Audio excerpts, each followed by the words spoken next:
Another hearing. Joining me now is Matt Whitaker, former acting attorney general under President Trump. Matt, January 6th, that committee member Lofgren, she doesn't sound too confident about what she got from Pat Cipollone today. She doesn't, and it's good to be with you tonight, Raymond. You know what you probably would expect, this committee really wanted somebody to corroborate their previous witness. They needed Pat Cipollone's testimony to say, did you say these things? Did you hear the same things that she heard? And in this case, it sounds like really all they wanted, Raymond, was to get Pat Cipollone on video for their made-for-TV show trial in order to, sort of get somebody that was close to the president. And I'm sure they asked every single question, every way you can ask it. And, Pat Cipollone, as I know him, is a very smart, sophisticated guy. I'm sure he answered their questions, but at the same time protected things like executive privilege, attorney-client privilege, and the like. That's a great point. Matt, the committee's trying to establish that Trump wanted to join protesters at the Capitol on January 6th, which probably proves nothing. But as you mentioned, Pat's attorneys negotiated with this committee for months over concerns about executive privilege.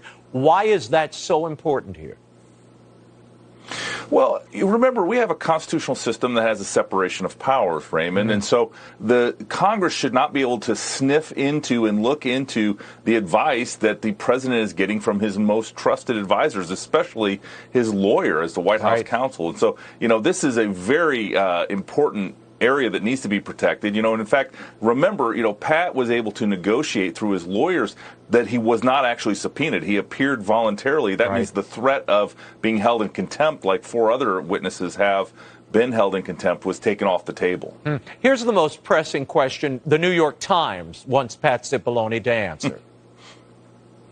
One of the big questions for Pat is, what did Trump know and what did he say to you about whether or not what was happening was right or wrong? Again, he can say that as the White House counsel, there's a lot that he can't discuss in terms of his own conversations with the president, but any behavior that he believed was criminal behavior, potentially criminal behavior, or some kind of wrongdoing, that is really not covered by those privileges. Matt, is there anything to suggest that Trump's conversations with Cipollone constituted criminal behavior? No, I have not heard anything, nor have I seen any testimony from the J6 committee. What the New York Times should actually be wanting to know is, how did these security failures happen? How did these intelligence gaps happen? And how can we fix it? More like the 9/11 committee instead of this completely partisan, one-sided show trial. Matt Whitaker, thank you, as always, for being with us. Well, before you go, I should play this for you. This is Ranking Committee Member Jamie Raskin. Here's what he had to say leading up to Tuesday's hearing, taking self-righteousness really to another level, very quickly. I told Liz I can't wait to going back to disagreeing with her about everything, But right now, I mean, we are in a constitutional emergency, and we are all constitutional first responders. Constitutional first responders. Have you ever heard that terminology ever used, Matt?